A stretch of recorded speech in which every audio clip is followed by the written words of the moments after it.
এখানে নেইয়ার নদী ও আশেপাশের কিছু ক্যানেল বা খাল গিয়ে মিশেছে আরব সাগরে, আর দুধারে রয়েছে ঘন সবুজ জঙ্গল। এই দুয়ে মিলে এই পুভার ব্যাকওয়াটারকে করে তুলেছে রোমাঞ্চকর, প্রকৃতির মাঝে হারিয়ে যেতে যার জুড়ি মেলা ভার।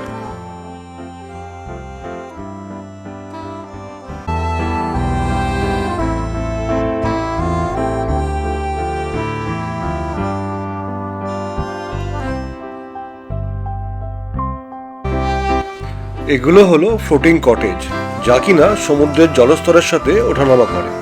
পকেটের জোর থাকলে এক রাত্রির এখানে কাটিয়ে নেওয়াই যায়, যার ভাড়া প্রতি রাত ৮,০০০ টাকা। তবে এগুলো ছাড়াও এই লোকেশনে আরও কিছু কটেজ এবং রিসর্ট আছে, চাইলে এক রাত এখানে থাকতেই পারেন।